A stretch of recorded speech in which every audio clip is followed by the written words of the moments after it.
उनकी कंपनी उनको एक जगह से दूसरे जगह कस्टमर से मीटिंग करने के लिए भेजती रहती है, जिसके कारण वो अपना घर एक जगह स्थायी रूप से नहीं ले सकते थे। इस बार उनको शिमला के एक छोटे से पहाड़ी इलाके में जाना था, करीब 1 महीनों के लिए। इसलिए इस बार उन्होंने अपनी पत्नी को भी साथ ले लिया। परिवार में सिर्फ वो और उनकी पत्नी ही रहती थी।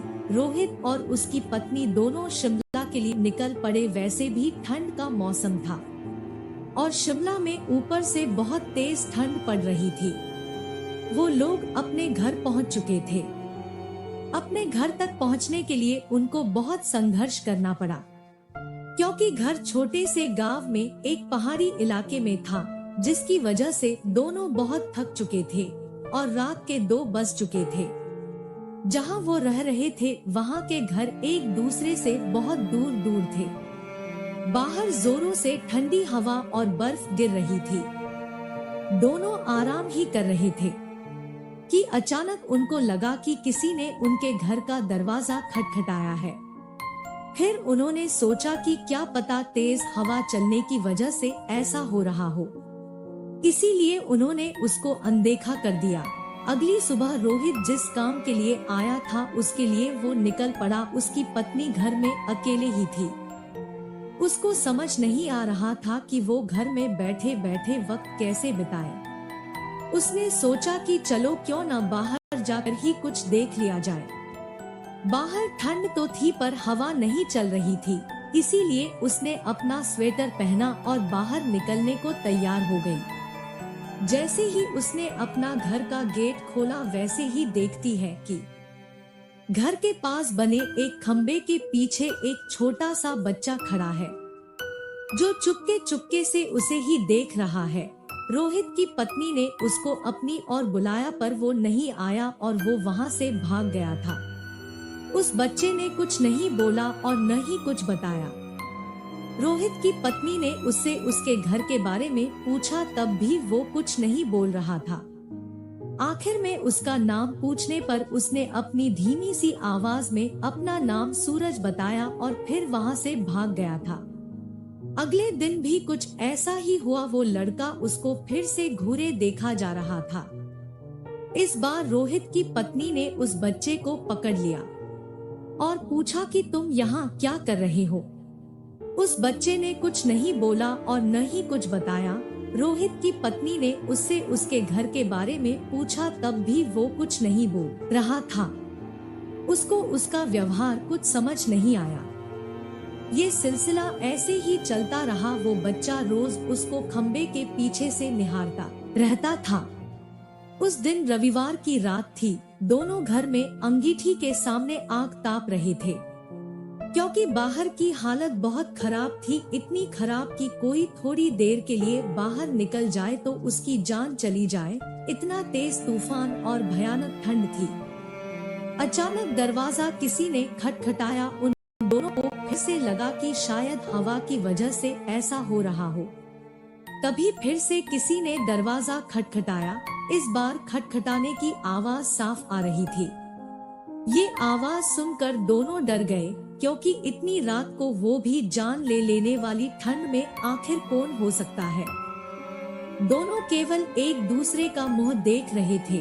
अचानक दरवाजे के बाहर से धीरे धीरे रोने की आवाज आने लगी। तभी रोहित ने जोर से आवाज में बोला, कौन है बाहर। कुछ देर तक कोई आवाज नहीं आई, पर बाद में एक धीमी सी आवाज आई, दरवाजा खोलो, कृपया करके दरवाजा खोलो, बहुत ठंड है बाहर। ये आवाज किसी छोटे से बच्चे की थी। तभी रोहित की पत्नी को ये आवाज जानी पहचानी सी लगी। उसने कहा कि ये तो वही बच्चे की आवाज लगती है जो रोज घर के बाहर खड़ा रहता था। रोहित की पत्नी ने कहा कि हमें उसे अंदर लाना चाहिए। वो भागते हुए अभी दरवाजे के पास जा ही रही थी कि अचानक उनके घर के फोन की घंटी बाजी। फोन एक पड़ोस में रहने वाली औरत का था, जिससे आज ही रोहित की पत्नी मिलकर आई थी। रोहित की पत्नी ने फोन उठाया। वहाँ से उस औरत की आवाज आई, हेलो जी, मैं आपको बताना भूल गई थी कि अगर आपके घर के बाहर कोई भी दरवाजा खटखटाए तो उसको मत खोलना। रोहित की पत्नी ने कहा कि अभी मेरे घर के बाहर एक बच्चे की आवाज आ रही है जो दरवाजा खोलने को कह रहा है। तभी उस औरत ने कहा कि नहीं, आप बिल्कुल मत खोलना, वो असल में एक आत्मा है। यहाँ जब जब तेज आंधी और ठंड पड़ती है वो तब तब सबके घर के बाहर जाता है और दरवाजा खोलने को कहता है। वो ठंड का बहाना बनाता है और दरवाजा खुलवाने की कोशिश करता है। अगर कोई गलती से भी दरवाजा खोल देता है तो वो अगले दिन बर्फ में दबा हुआ मिलता है। ये सुनते ही जैसे उसके पैरों से जमीन ही खिसक गई। वो सोचने लगी कि जो बाहर दरवाजा खटखटा रहा है वो असल में एक आत्मा है। उन्होंने दरवाजा नहीं खोला। अगले दिन ही वो दोनों भागकर पड़ोसी के पास गए और पूरे मामले के बारे में पूछा। उस औरत ने बताया कि इस गांव में एक परिवार रहता था। पहाड़ टूटने की वजह से वो पूरा परिवार उस पहाड़ी में दबकर मर गया था। उसमें से बस एक बच्चा बच गया था। वो दूसरों के घर जा जाकर खाना मांगकर अपना गुजारा करता था। एक दिन बहुत जोरों से बर्फ की आंधी पड़ रही थी। वो दूसरों के घर के बाहर दरवाजा खटखटाकर घर के अंदर आने को गुहार लगा रहा था, पर किसी ने भी उसकी गुहार नहीं सुनी और किसी ने भी अपने दरवाजे नहीं खोले। दूसरे दिन सुबह होने पर उस बच्चे की लाश बर्फ में अकड़ी हुई मिली। आज भी कभी भी जोरों से बर्फ की आंधी आती है तो उसकी आत्मा सबके घर के पास आती है और गुहार लगाती है। ये सब सुनकर दोनों हैरान रह गए। वो लोग वहाँ 1 महीने तक रहे।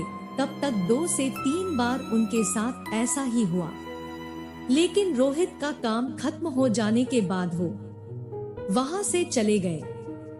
पर आज भी रोहित की पत्नी के दिमाग में एक ही बात चलती रहती है कि अगर उस दिन उस पड़ोसी का फोन नहीं आता और वह दरवाजा खोल देती तो उन दोनों के साथ क्या होता। यही सोचकर उसकी रूह कांप